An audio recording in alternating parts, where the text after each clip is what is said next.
Je m'adresse aux soldats, aux officiers, aux volontaires qui sont actuellement en front,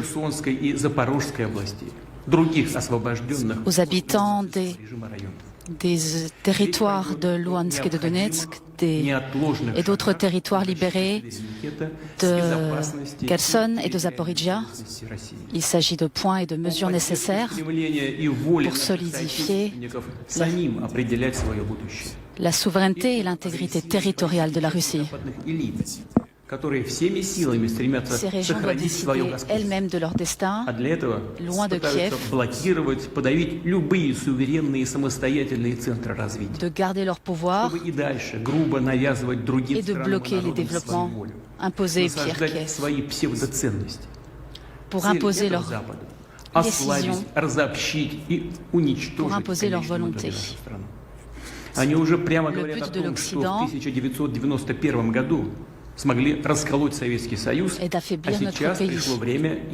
Ils le disent ouvertement. En 1991, ils ont réussi. Ils ont réussi à détruire l'Union soviétique. Et actuellement, ils souhaitent refaire le même coup. Ce sont des projets de longue date.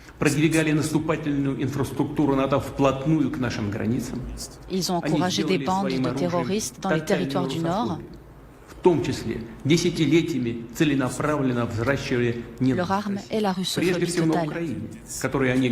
Des décennies durant,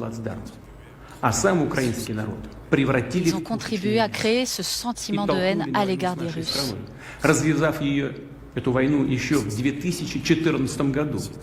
Ils ont lancé cette guerre contre leurs propres citoyens en 2014. Ils les ont armés contre les civils en 2014. Ils ont organisé des blocus.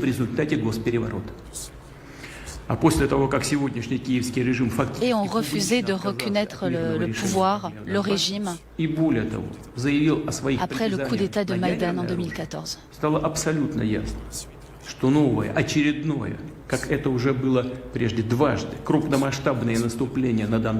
Par la suite, le régime de Kiev a même prononcé la volonté de créer des armes nucléaires.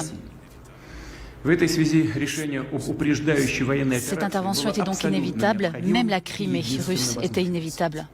D'où la nécessité de créer cette opération spéciale.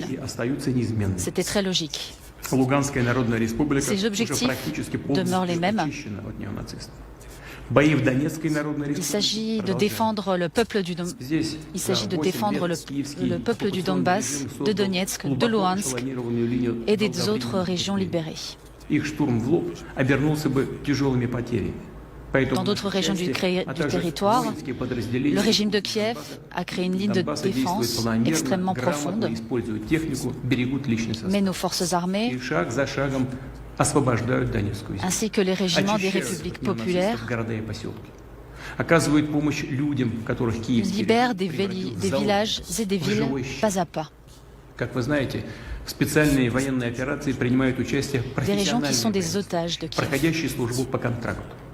Ce sont des professionnels qui font partie de nos armées en Ukraine et elles sont épaulées par des volontaires de tous les métiers, de toutes les ethnies, de tous les âges, de toutes les régions de Russie. Ce sont des gens qui se sont levés pour défendre le Donbass. А также бойцов подразделений Донецкой и Луганской народных республик. Он должен быть таким же, Ces personnes ont reçu des réglementations pour défendre leur statut. Les républiques populaires doivent avoir les mêmes statuts, les mêmes garanties que les membres de la Russie. Les équipements des milices populaires, la Russie doit leur fournir le même équipement. Je répète, le but principal est la défense des peuples du Donbass, que nous avons réussi à libérer des néo-nazis. Nous l'avons aussi fait dans les oblasts de Kherson et de Zaporizhia. Nous avons à présent une ligne de contact de plus de 1000 km. Je peux vous le dire pour la première fois publiquement, depuis le début de notre opération militaire spéciale, les représentants de Kiev étaient assez réceptifs à nos propositions. Mais c'est sûr qu'une solution pacifique est aujourd'hui complètement rejetée par l'Occident. Et Kiev a reçu l'ordre de saboter ces négociations. L'Occident a bourré l'Ukraine d'armes.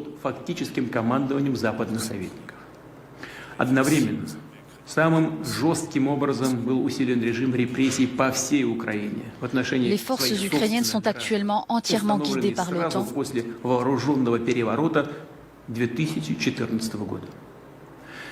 La politique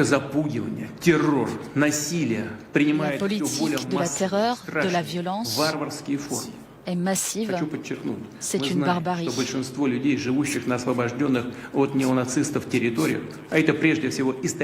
Nous savons que les personnes qui vivent sur la plupart des territoires libérés des néo-nazis, je le dis, ce sont des Russes de Russie, ne souhaitent pas se retrouver sous le joug du régime nazi. Ceux qui habitent à Kherson ou dans le Donbass savent ce que c'est la barbarie nazie. Dans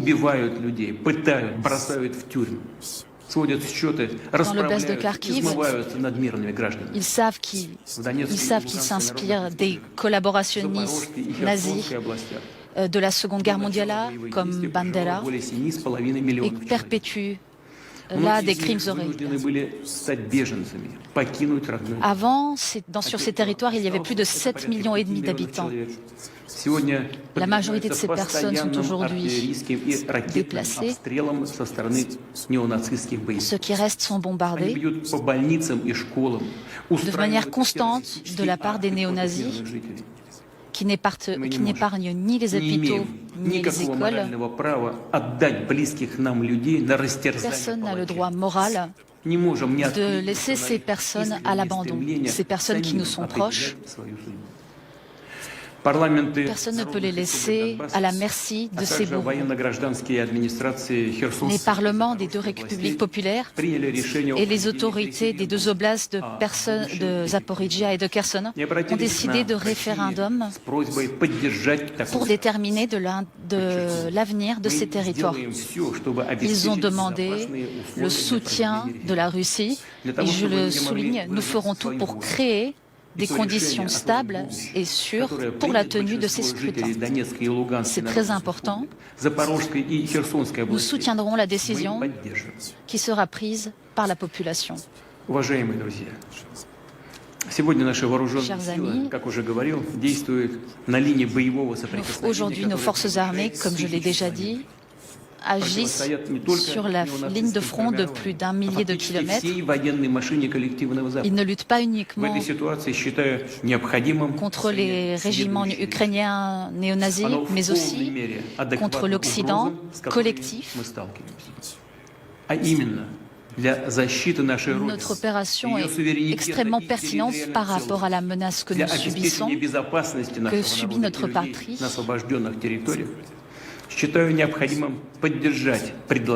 La sécurité de notre peuple et des territoires occupés est en danger. Alors, je le soutiens, la décision du ministre de la Défense, et je soutiens cette décision du ministère de la Défense de mettre en place la mobilisation partielle.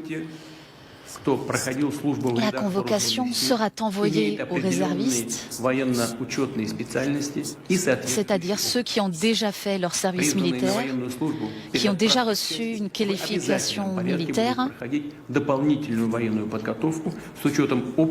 Évidemment, on leur proposera une formation militaire supplémentaire une fois envoyés sur le front. J'ai signé le décret sur la mobilisation partielle en Russie, conformément à la législation. Notre Parlement, c'est-à-dire la Chambre haute et la Chambre basse, seront informés de cette décision. Il rentrera en vigueur à partir du 21 septembre.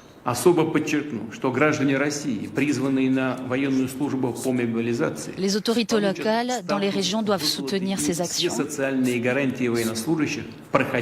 Évidemment, ceux qui sont convoqués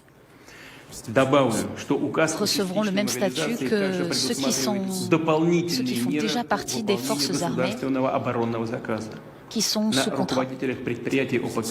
Cette mobilisation concerne aussi ce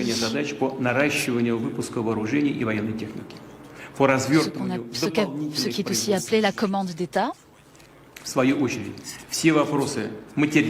Il s'agit d'envoyer des capacités productives supplémentaires pour l'équipement militaire et nous allons financer tout ceci. Le gouvernement et le commandement vont s'y atteler. Chers amis, dans cette agression fourbe, l'Occident a dépassé les bornes. Des hommes politiques irresponsables en Occident parlent constamment de fournir des armes à l'Ukraine, de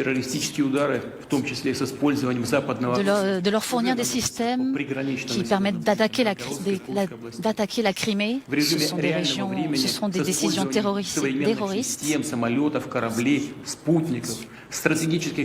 Il s'agit de l'aviation, des satellites, de la flotte, des drones de l'OTAN. Il s'agit d'activités d'espionnage. Washington, Londres, Bruxelles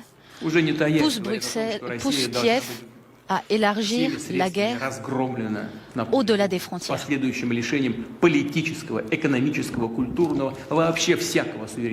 Vous venez d'entendre, ils souhaitent absolument priver la Russie de ses richesses.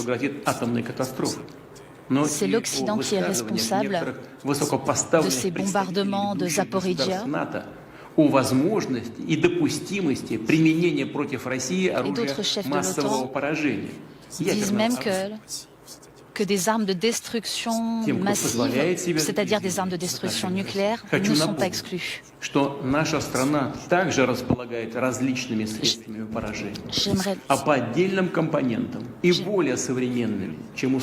J'aimerais leur rappeler que notre pays dispose également d'armes nucléaires.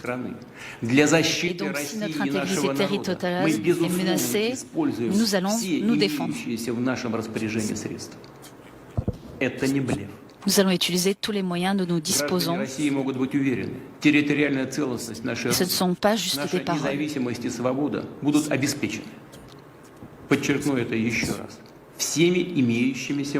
Les citoyens russes doivent être certains que notre intégrité russe sera protégée.